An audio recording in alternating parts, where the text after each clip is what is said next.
Good morning.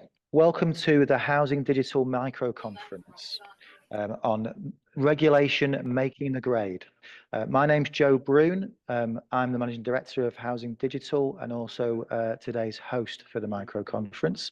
We are looking to uncover under a 2-hour session some of the ways regulation is toughening up with the Ombudsman piling on the pressure, new powers for the regulator of social housing coming into effect next year. So is the sector ready to face the new regime? What are organisations doing to ensure that they meet the standards required?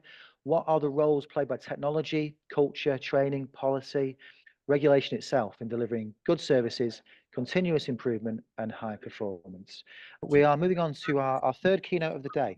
It's my pleasure to introduce Josh Davis, who is Head of Operations at Chirpy Heat, who is discussing energy networks and the changes that will come into play.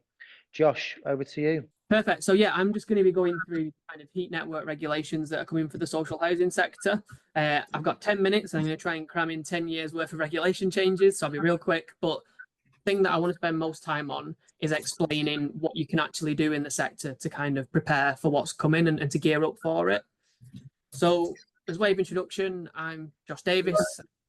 As Joe said, I'm head of operations. My kind of background is that I worked in gas and electric, smart meter and Eon Energy. Then I moved over to the social housing sector at One Manchester. And then I kind of was consultant, senior consultant, now head of operations at Chirpy Heat.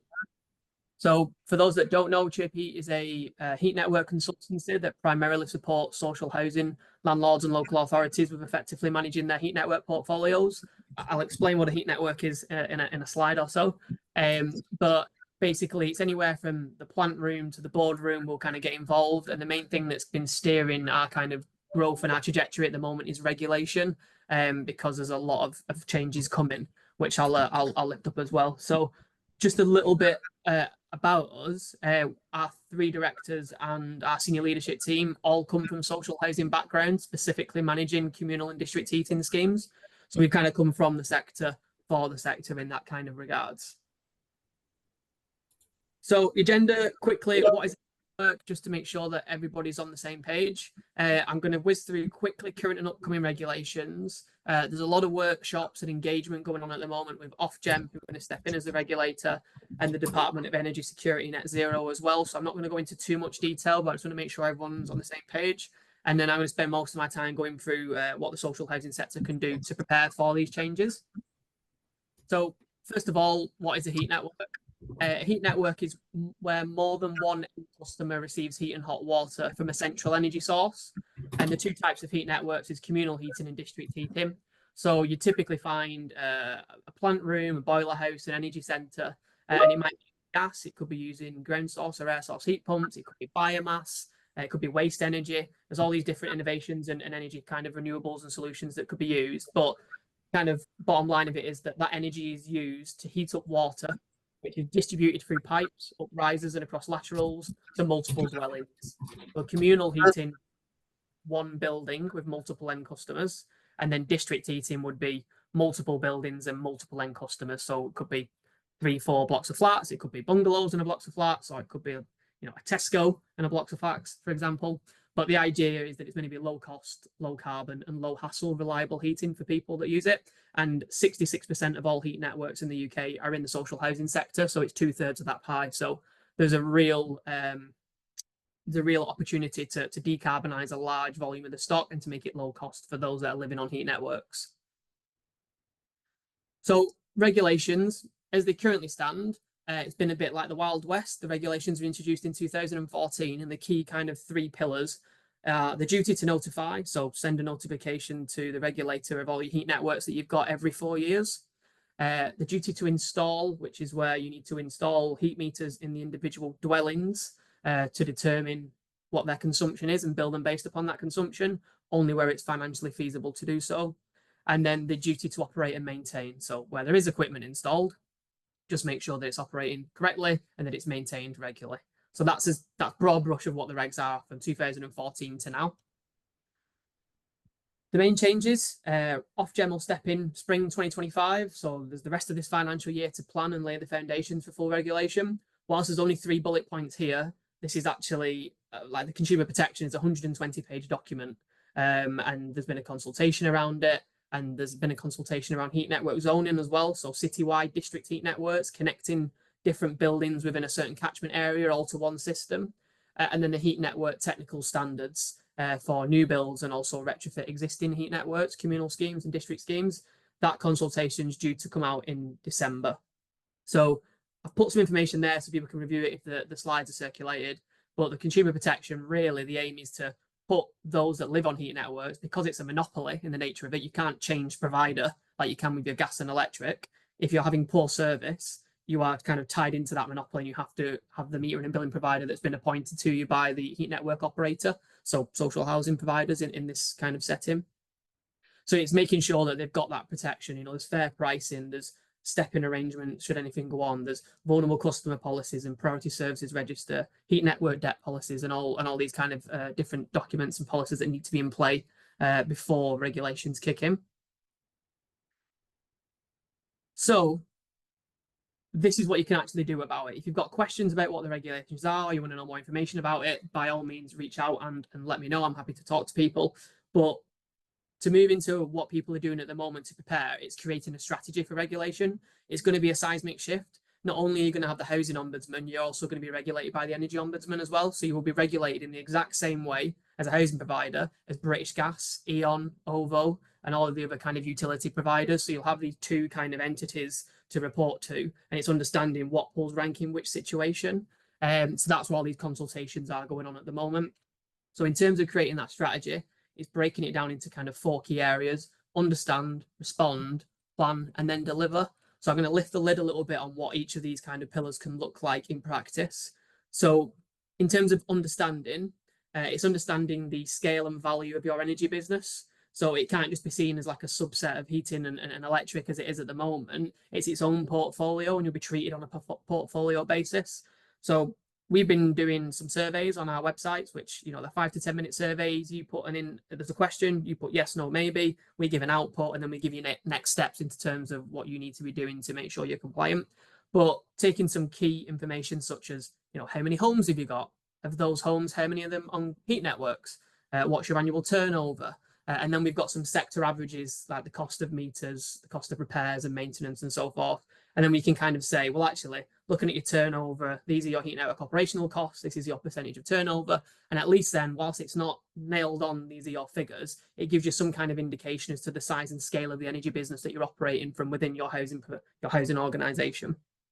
So it's understanding that value is first.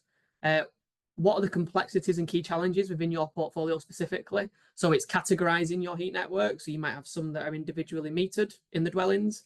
You might have some that are unmetered, and you service charge the heat and hot water by splitting the gas bill amongst the people that live there. You could have residential, commercial. You might have S106 arrangements where you retain the asset, but actually a portion of that is managed by a managing agent, or you could be the managing agent in that respect, and you have a portion of this wider scheme. So it's understanding your categories and where the kind of key things that might impact you with regulations are. And then ultimately making sure that you're compliant in line with the current regulations and that you're as ready as you can be and prepared for the upcoming regulations as well. So when I mentioned that survey, the inputs and outputs that you kind of respond in that free of charge report that you get out at the back of it, it does say how compliant you are as a percentage against current regs and how compliant you are against the upcoming regulations as well. So just because everyone loves statistics, just thought I'd chuck a few in there from what we've seen from organisations that have done the survey. So we've done 46 surveys so far from social housing providers in the sector. You can see the number of homes there and the number of heat network homes. That follows the trend that heat networks, communal and district heating usually only make about 10% of the wider portfolio. So it's a very small part of what organisations do holistically, but it's going to have significant reputational and financial risk as the regulator steps in and enforces this kind of structure from the gas and electric market.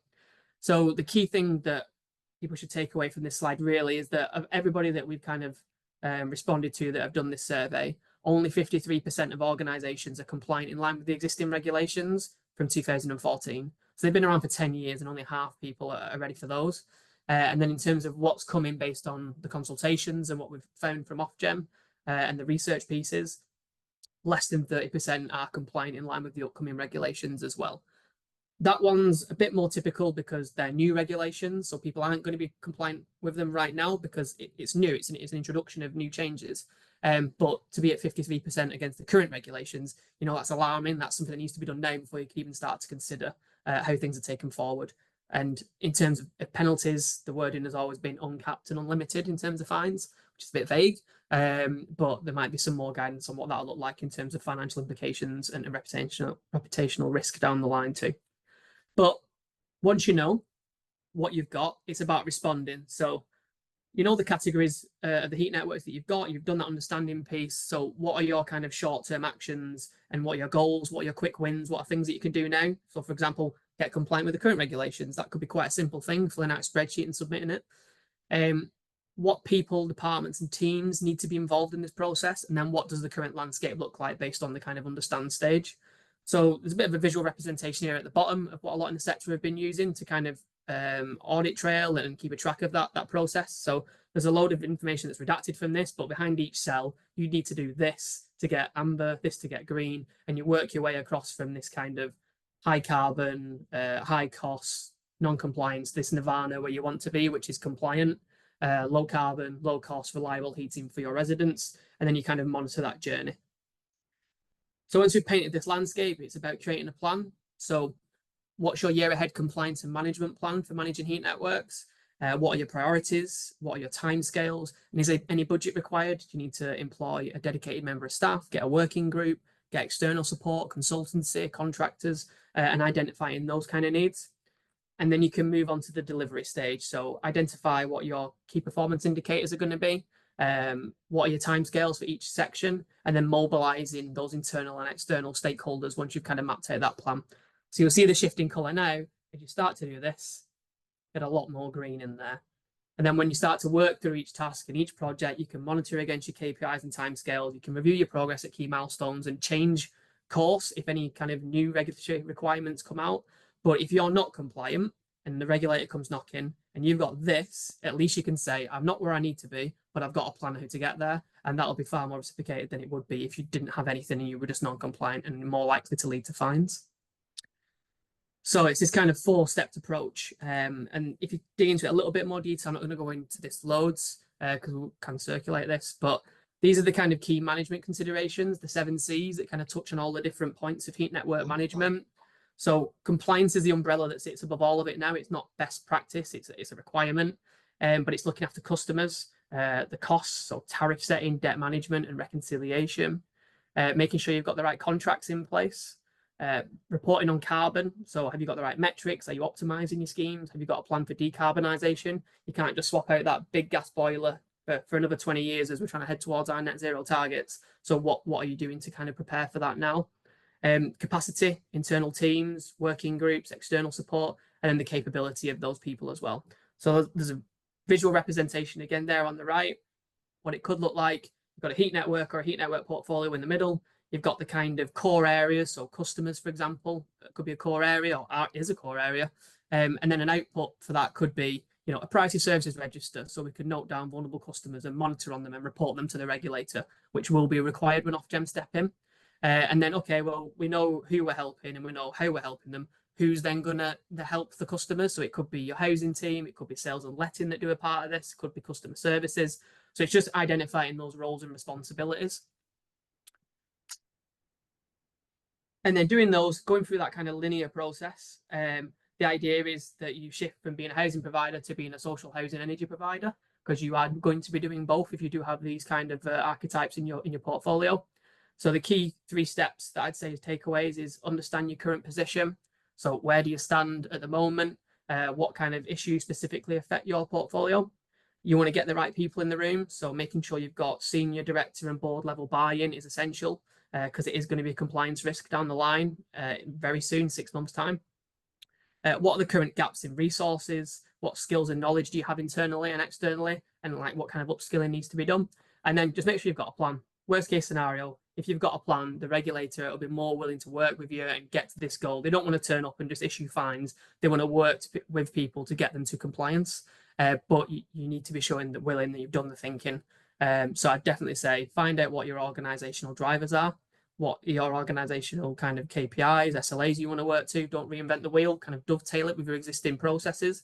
And if you're still at a bit of a loss with, well, what are all these regs? What do we do? I don't know what we've got.